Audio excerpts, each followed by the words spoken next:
오늘 말씀은 마태복음 26장 69절에서 75절 말씀입니다.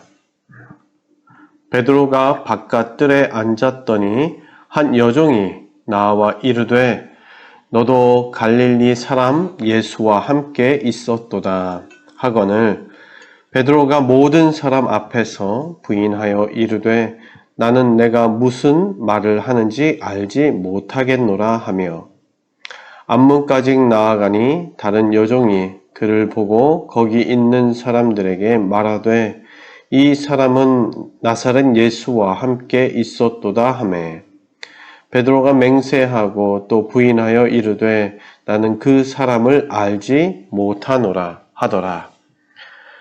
조금 후에 곁에 섰던 사람들이 나와 베드로에게 이르되 너도 진실로 그 도당이라 내 말소리가 너를 표명한다 하거늘 그가 저주하며 맹세하여 이르되 나는 그 사람을 알지 못하노라 하니 곧 닭이 울더라. 이에 베드로가 예수의 말씀에 닭 울기 전에 내가 3번 나를 부인하리라 하심이 생각나서 밖에 나가서 심히 통곡하니라. 아멘. 오늘 말씀은 나는 그 사람을 알지 못하노라 라는 이 베드로의 고백이죠. 고백이 아니라 부인하는 말이겠죠.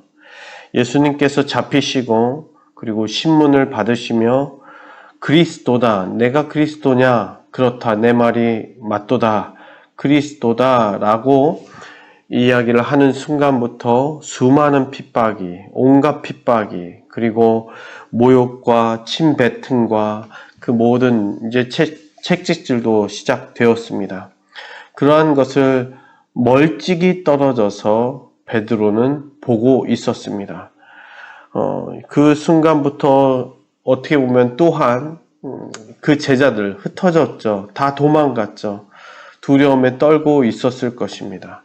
그러나 베드로는 그래도 그 멀찍이서 바라보면서 예수님의 그 행적을, 십자가의 그 길을 따라가고 있었습니다. 그러면서 예수님이 그렇게 신문받고 채찍질 당하고 침뱉음을 당하는 그러한 순간을 보고선 오늘 69절 말씀에 베드로가 바깥들에 앉았더니 뒤돌아서 나와서 한참을 무언가를 생각하겠죠. 이게 뭘까? 이런 일이 진짜 일어났네. 여러 가지 생각이 막 그 순간에 내가 어떻게 해야 되지? 어떤 위치에 있어야 될까? 고민이 많았을 것입니다. 그리고 그러한 것을 눈앞에서 볼 때에는 두려움밖에 없겠죠. 그러한 순간부터 이제 제자들에게도 신문이 시작됩니다.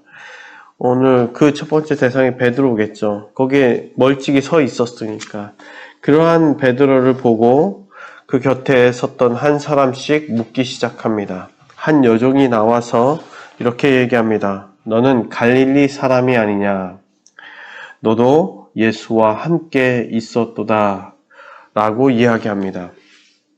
그런데 뭐라고 대답하냐면 오늘 70절 말씀에도 나오지만 내가 도대체 무슨 말을 하는지 모르겠다.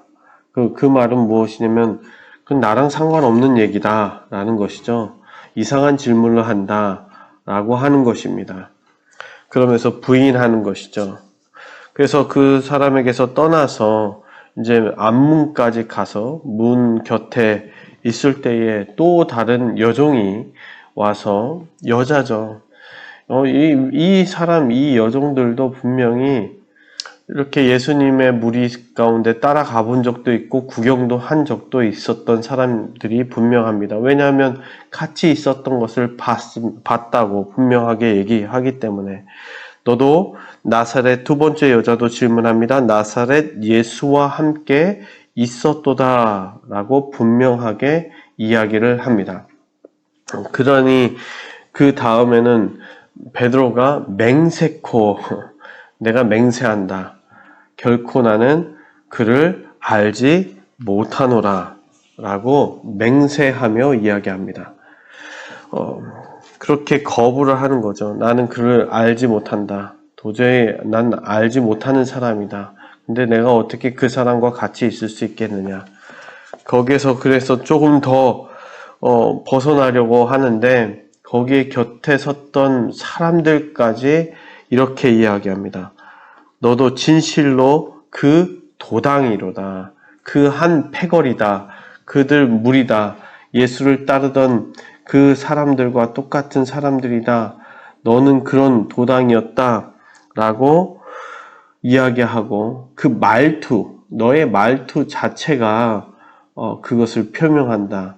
그러한 어떻게 보면 변화가 됐겠죠. 변화될 수 있죠. 사람이 예수님을 어떻게 보면 그냥 인간적으로도 한 선생님이 있다면 선생님을 계속 가르침을 받고 따라 하다 보면 비슷해지겠죠. 그것과 마찬가지로 그런 말투가 있었던 것이죠. 일반 거친 말투가 아니라 이미 그 말까지도 변화되었던 3년 동안에 완전히 변화된 그런 모습들, 그것 자체가 너가 그의 도당이었다라는 것을 표명한다라고 분명하게 이야기합니다.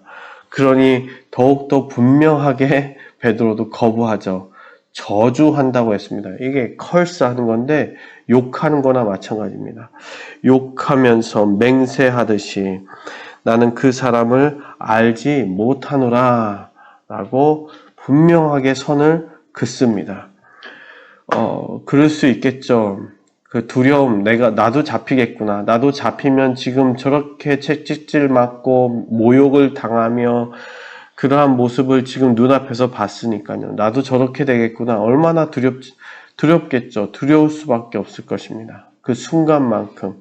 그러니 그게 방어 기제겠죠. 자연스럽게 나온 방어 기제인데, 그런데 그때 바로 그 순간 닭이 울기 시작하는 것입니다. 닭이 울기 시작하니까 오늘 75절에 이에 베드로가 예수의 말씀에 닭 울기 전에 내가 3번 나를 부인하리라 하심이 생각나서 밖에 나가서 심히 통곡하니라 라고 베드로의 모습이 어떻게 보면 두려움이 있었는데 이제 어떻게 보면 자기의 후회함 그리고 자기 자신의 자괴감 여러 가지 마음이 복잡한 것들이 폭발하는 것이죠. 내가 이것밖에 안 되나? 예수님이 그렇게 말했던 건 나는 그렇게 부인했는데 아닙니다. 결코 나는 예수님을 버리지 않습니다. 했는데 내가 이렇게 버렸구나. 배신했구나. 그 참회함과 통곡함이 그 밖에 나가서 울기 시작하는 것입니다. 이러한 모습을 보면서 우리들의 모습도 돌아보게 됩니다. 우리의 삶 속에 우리는 말로써 이렇게 이러한 극한 상황에 몰려서 내가 질문을 당하고 하지는 않지만 우리의 삶 속에서 예수님을 모르는 사람처럼 생각하거나 또 행동하거나 말하거나 하는 모습이 없는지 우리의 모습을 돌아봅니다. 다시금 그러한 모습을 주님 앞에 회개하며 여기에선 심히 통곡하였는데 우리도 그러한 회개의 모습, 제가 이런 모습이 있었군요 라고 깨달을 수 있는 그러한 은혜의 말씀이 되기를 원하며 또한 나는 베드로와 같은 상황 가운데 혹시 있게 된다면 나는 어떤 선택을 할 것인가, 어떤 말을 할 것인가, 다시 한번 오늘 말씀을 생각하면서 오늘 하루도 고민해보며 내가 믿음으로 산다고 하는데 정말 이러한 순간에 나는 어떤 믿음의 선택을 하고 어떤 믿음의 말을 하고 어떤 모습을 할 것인지 다시 한번 생각해보고 돌아볼 수 있는 오늘 하루가 되시길 주님의 이름으로 축원합니다.